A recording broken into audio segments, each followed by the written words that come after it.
Hello folks, and welcome to this, the November 22nd edition of Decision 2016 Digest. I'm your host, Scott Jones, where we bring you the top politics and political headlines of the day in 15 minutes or less. I had to get out of the studio today and get some fresh air because I got to tell you, the political headlines for this past week, post-France terror, and our president's conduct on the international stage stinks. So, how about some fresh air? But in any event, I will tell you, I think that in my lifetime, this is probably the most embarrassed I've been by any U.S. president. I put together some video clips to set it up, but I'll tell you, when the world needed reassurance after the murderous attacks in France on our NATO ally, 130 people dead, over 350 injured, when the world needed a moment from the leader of the free world to reassure the public and paint a vision for going forward, Obama missed his moment and failed miserably, and even his sycophants in the mainstream media are calling him out on it, and it's not pretty. I've got a clip here. It's a little bit long. There are two pieces. One is in Turkey, where you'll see my graphic here on the screen.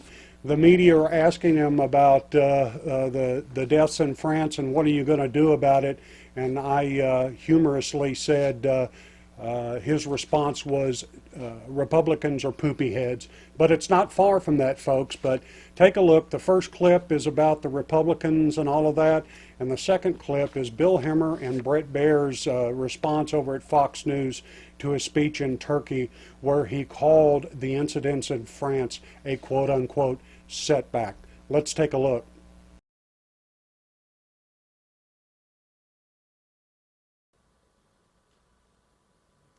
And I would add, by the way, these are the same folks oftentimes who suggest that they're so tough that just talking to Putin or staring down ISIL or using some additional rhetoric somehow is going to solve the problems out there. But apparently they're scared of widows and orphans coming into the United States of America as part of our tradition of compassion. Now, first they were worried about the press being too tough on them during debates. Now they're worried about 3-year-old orphans. That doesn't sound very tough to me.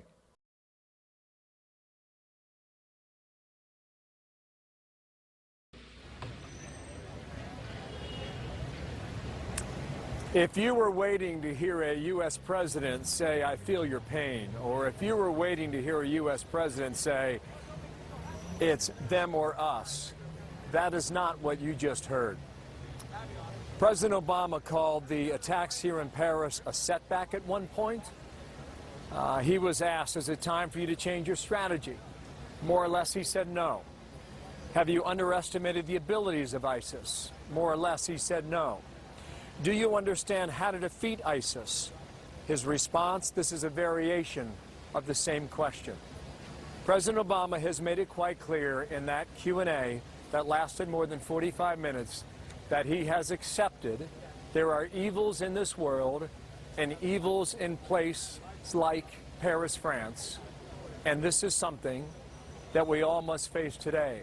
It's a reality in which the world we live. If you're at home wondering, with your own set of anger and your own set of fears about what could happen next, you are not alone, because that's precisely what you feel here in Paris, France. And if you're waiting for clarification on your feelings through that Q&A, you weren't going to get it. The president's strategy, as stated over the weekend, continues as is. Bret Baier hosts a special report with me now. And Bret, you were listening. Your impressions from Turkey a moment ago. Well, Bill, I tell you, this was striking. This was truly striking that the president, first of all, he started, and he obviously thanked his Turkish hosts. It took him about a minute to get into the attacks of Paris. He talked about cyber talks and climate change, and then talked about the Paris attacks. You're right. He said the strategy is essentially not changing. He was asked numerous times about whether he personally underestimated ISIS. Remember calling them JV, just last week doing an interview that said that they were contained on the ground in Syria and Iraq, and he pushed back and even seemed angry at some of those questions he said being similar. The problem was he never conceded that there was any misjudgment by his administration. And the big passion that you heard from the president was about refugees and how the U.S. has to continue to realize that there are men and women and children escaping terrorism. Pretty breathtaking, if you ask me. Again, when the world needed a moment of leadership and vision, this president decided to go all juvenile playground on the GOP in this presidential debate and the presidential race here in the United States, while the world looked on and people were dying in France. It's just incredible. The GOP's not afraid, sir. And what really bothers me, guys, is Obama has more vitriol and, you know, like a puff adder, benzodrine spitting puff adder, he has tougher talk and more criticism and more hatred, seemingly, toward his fellow citizens, even though they're Republicans, than he does for the people killing folks on the streets of France and the people that committed 9/11.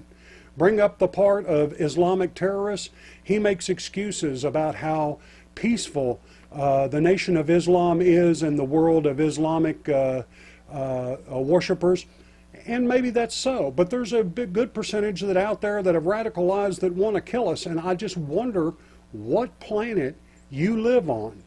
The subject comes up of these Syrian refugees, and he mocks and criticizes and calls people names for being concerned that he wants to bring in 10,000 quote-unquote widows and orphans to the United States that are of Syrian extraction.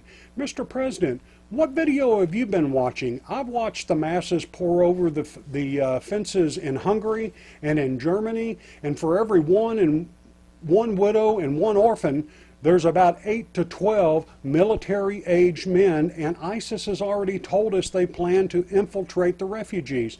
I don't care about your administrative process. Why don't you for once listen to the people and take a pause in this thing and actually represent those that elected you to office? I had high hopes for you when you first took office. That lasted about 15 minutes, and everything, because of your partisanship, and everything since then has just gotten worse, and I think we're at a critical boiling point. Never has a president, in my mind, been so wrong about so much. And I'm going to tell you that this feckless policy and this ideologue versus good policy, the ideologue before doing what's right for the American people as a whole, is going to get people killed.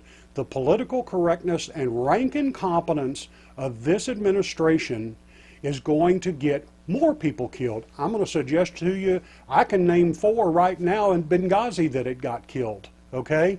So if, Mr. President, you're perturbed or upset or miffed that someone dare question the emperor about a judgment you're making, too bad, because honestly, Republicans aren't poopy heads. You know what? Independents aren't poopy heads. You know what? Some in your own party, 47 Republicans voted with, or 47 Democrats voted with the Republicans to slow down this bringing in Syrian refugees. I'm not alarmist about it, but it's common sense, and you're not listening to the people once again. You didn't listen on Obamacare. You didn't listen on the Syrian situation early on. You know, you talk about all these widows and orphans and your bleeding heart for it.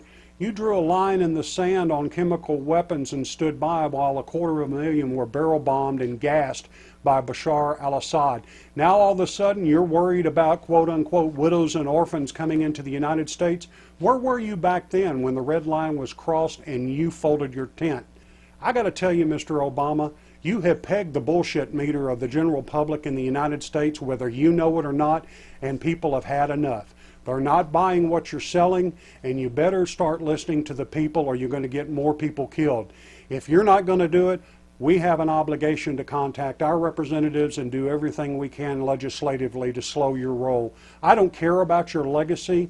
I don't care about your political ideology anymore. I care about the American people. And what is clear to me is you care more about refugees with potential terrorists infiltrating them and making excuses for them and your own fellow Americans just because they're Republicans. You've got more hatred and vitriol and vigor in your step and in your rhetoric than you do for people who would like to kill us. That's just wrong. America, time to wake up. I don't know if the Republicans have the perfect candidate. I certainly don't think Hillary's the perfect candidate, but something's got to change. We've got 14 more months of this president, and it's going to be trouble. In any event, that's my rant for the day, a little bit different outside of the studio. I hope you'll like and give this video a thumbs up if you like what we're doing here. Please subscribe to the channel. It lets me know that we're putting out the effort. It's getting out to you folks. Also, tomorrow on my radio show, Pissed Off Politically Speaking on the 405 radio, link in the description. James Rosen from Fox News will be here to talk about his new book.